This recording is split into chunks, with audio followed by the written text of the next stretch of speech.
Буквально за 2 роки після того, як ти вперше у київському метро почув українську мову, Україна отримала незалежність. Так.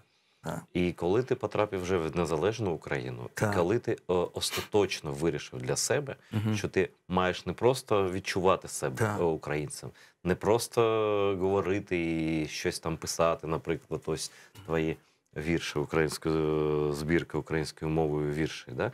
Але і жити тут, і працювати на Україну. Це є смішно. То думай, роками 15-20 перший раз приїхав. Тепер я приїжджаю назад. Ну, я там пару разів був в 90-х, приїхав.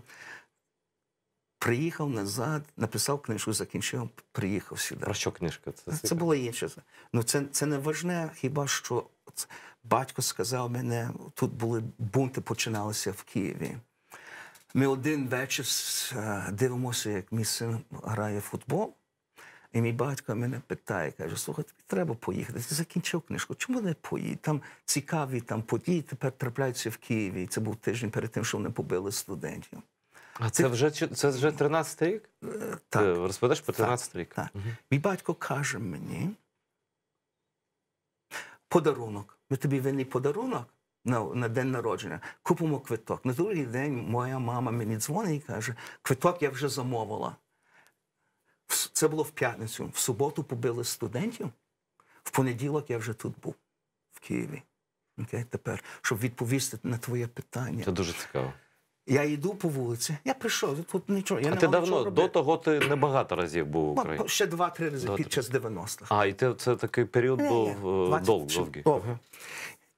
Я прийшов, я собі ходжу, знаєш, дивлюся, ну, по Хрещатику йду, бачу все це. Ну, один день, я там щодня йшов, часом раз-два рази в день. Один день я знаю точне місце. Це є, ну, майже через дорогу від почти. Я там стою, стукаю себе в голову, кажу, слухай, я українець. Я стукаю в себе в голову, кажу, що я? Я українець. Все це, що я бачив на Майдані, це було шлях, це було таке бажання, щоб жити не тільки по-новому, але жити в свободі. Я точно розумів знання моєї історії, шлях українського народу, що це завжди вони йдуть до свободи, щоб отримувати свою самостійність, свою суверенність. І я собі сказав... Свою гідність, знаєш. Свою гідність, всі ці речі. І я це 100% розумів. І в той момент я сказав, ну, я українець. Тепер не по національності, але в серці, в душі, в крові. І я собі сказав, я вдома.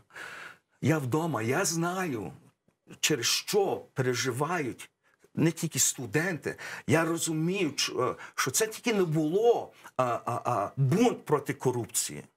Але це ж справді було прагнення свого серця, від внутрішнє.